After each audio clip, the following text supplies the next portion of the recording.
أعوذ بالله من الشيطان الرجيم بسم الله الرحمن الرحيم رب اشرح لي صدري ويسر لي أمري واحلل عقدة من لساني يفقهوا قولي واجعل لي وزيرا من أهلي رب زدني علما رب زدني علما رب زدني علما آمین. بسم اللہ الرحمن الرحیم. سورۃ العادیات مکی سورت ہے جی. عادیات کا روٹ کون بتائے گا؟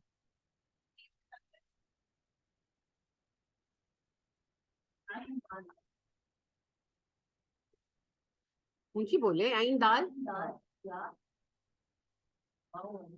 مجھے کیا پتا.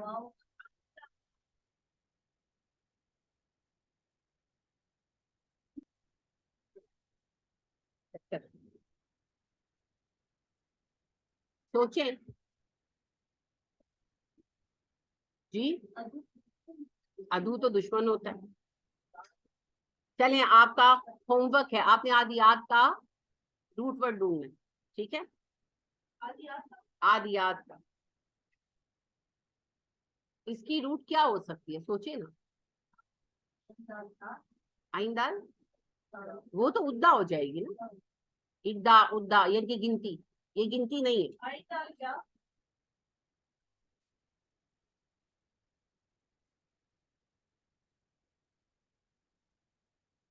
چلیں آپ سے ہوم ورک کراتی ہوں. اٹھے، یہاں پر کتاب پڑی ہے مفردات القرآن. مفردات القرآن 2 جلدیں ہوں گی، لے کر آئیں. امام راغب اصفہانی کی نکالیں اس میں سے عادیات. ادھر ادھر ادھر دور چلی گئی. اچھا چلیں جتنی دیر شمسا ہوم ورک کرتی ہیں ہم آگے بڑھتے ہیں. میں اس لیے کرا رہی ہوں پھر آپ کو یاد رہے گا. ول والعادیات حسبی اللہ. والعادیات ضبحا، قسم ہے تیز دوڑنے اور ہانپنے والوں. فالموریات قدحا، اور چنگاریاں نکالنے والوں کی سم مار کر. فالمغیرات صبحا، حملہ کرنے والے صبح سویرے. فاثرن به نقعا، اور اڑاتے ہیں غبار سا. فوسطن به جمعا، اور گھس جاتے ہیں یہ جتھوں کے درمیان میں. اچھا جی، یہ گھوڑوں کی صفتیں ہیں. اللہ کی نشانیوں میں سے ہیں جانور، اور گھوڑے خاص طور پر انسانوں کے لیے مفید ہیں، جنگوں میں کام آتے ہیں. تو اللہ نے پہلی بات فرمائی والعادیات ضبحا، تیزی سے دوڑنے والے. تیزی سے دوڑنے والے، تیزی کرنے والے. سرپٹ آپ اردو میں کہتے ہیں. ضبح، ضبح ضبح، اتنا تیز دوڑنا کہ سانس چڑھ جائے. ٹھیک ہے. ایک ہوتا ہے ضیق النفس، سانس تنگ ہونا، جو سانس کے مریضوں کو ہوتا ہے کہ 2 قدم چلے تو سانس چڑھ گیا. وہ نہیں مراد. یہ ہے تیز دوڑنے کی وجہ سے سانس چڑھنا. جو دوڑنے والے ہوتے ہیں پروفیشنل، ان کا بہت سٹیمنا ہوتا ہے، لیکن جب وہ رکتے ہیں تو انہیں بھی ہلکا سانس چڑھا ہوا ہوتا ہے. اس کیفیت کو دبہ کہتے ہیں. تو والعادیاتی ضبحا، سرپٹ دوڑنے والے اور ہانپنے والے. فالموریات قدحا، موریات مرا سے ہے، رگڑ کی وجہ سے چنگاری نکلنا. اسی سے آگ جلانا بھی، وہ جو پتھر سے پتھر ٹکرا کر جلاتے ہیں. ٹھیک ہے. تو اسی سے ہے موریات. جب گھوڑوں کے سم لگے ہوتے ہیں نا، سموں کے نیچے وہ نال نال لگی ہوتی ہے، نال لوہے کی ہوتی ہے.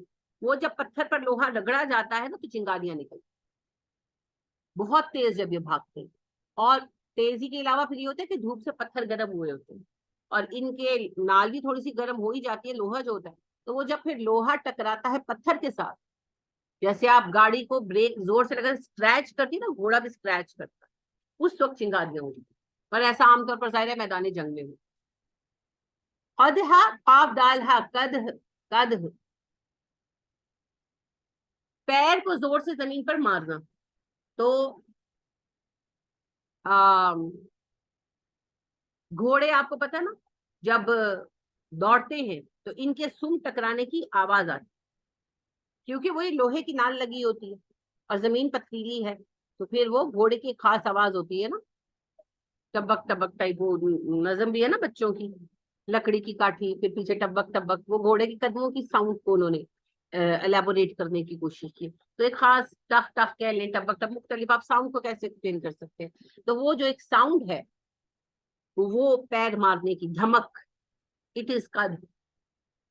تو جو اپنا پیر زمین پر مارتے ہیں تو اس سے چنگاریاں نکلتی، پاور ہوتی ہے نا بہت. آپ میں چنگاری نہیں نکال سکتے کتنا بھی زور سے پیر مار، کیونکہ ہم لوہے کا جوتا ہی نہیں پہن سکتے، ہے نا. ہمارے جوتے ہوں گے ربر کے، میکسیمم چمڑے کے، تو وہ پھر آواز پیدا کریں گے، دھمک پیدا کریں گے، آگ نہیں پیدا کر سکتے. مگر اللہ نے گھوڑے میں وہ طاقت رکھی ہے، ایک تو اس کے اندر طاقت، انرجی بہت زیادہ ہوتی ہے. آپ دیکھیں آپ کی گاڑیوں کی طاقت فورس سے میئر کی جاتی ہے نا، horse power, 2 horse power, half horse power وغیرہ وغیرہ. تو گھوڑے کی طاقت. اور دوسری بات یہ ہے کہ طاقت کے علاوہ اس کی ٹانگیں بہت مضبوط ہوتی ہیں.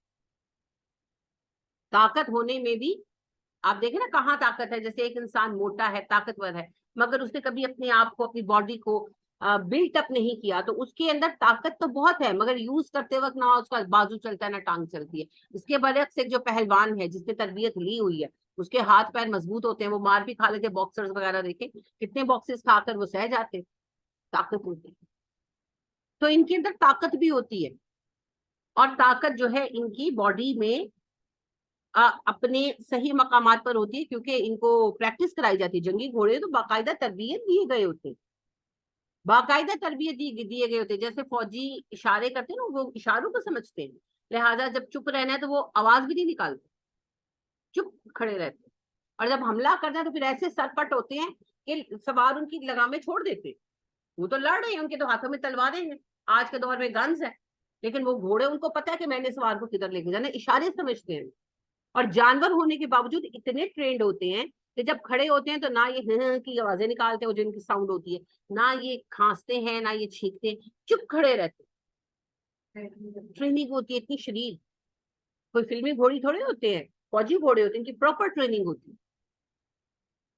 ایک میں نے انٹرویو پڑھا تھا مہا بھارت کے پروڈیوسر کا بہت سالوں پہلے، تو گھوڑوں سے مجھے ان کی بات یاد آ گئی. تو انہوں نے پوچھا کہ جو اتنے گھوڑے تھے تو یہ کیسے آپ کی بات سنتے تھے؟ تو کہنے لگے کہ وہ پروڈکشن والوں کے گھوڑے تھے، تو اتنے ویل ٹرینڈ تھے کہ ایسے سر جھکا کر ایسے کھڑے ہوتے تھے، کنوتیاں پھینک کر نا، کان پھینک کر.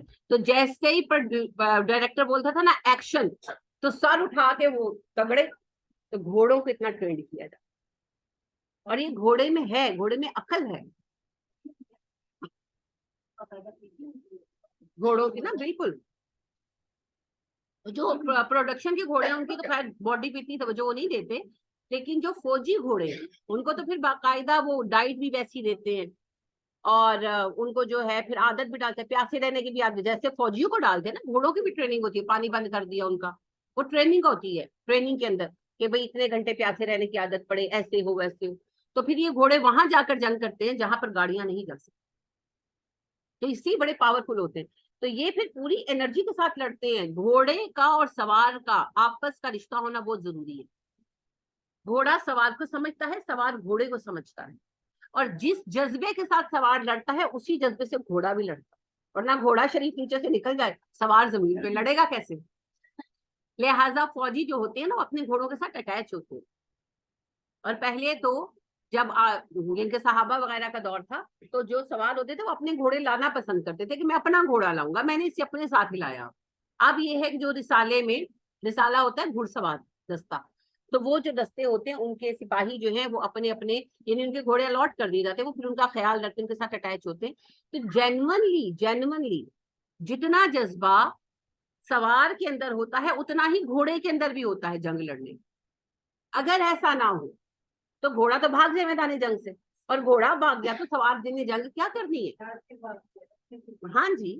تو گھوڑے بھی پورے جذبے سے لڑتے ہیں، مار کھا کے، زخم کھا کے ہٹتے نہیں میدان سے. یعنی گھوڑوں میں بھی نسلیں وہ بہترین گھوڑے مانے جاتے ہیں، اور ان کے بچوں کی بڑی قیمت ہوتی تھی، آج بھی ہے، کہ جو زخمی ہو کر بھی میدان سے منہ نہیں موڑ، اور وہ ڈٹے رہتے ہیں اپنے سواروں کے ساتھ. اینڈ پہ جس طرح انسان اکٹھے کیے جاتے ہیں نا زخمی، گھوڑے بھی اکٹھے کر کے لائے جاتے.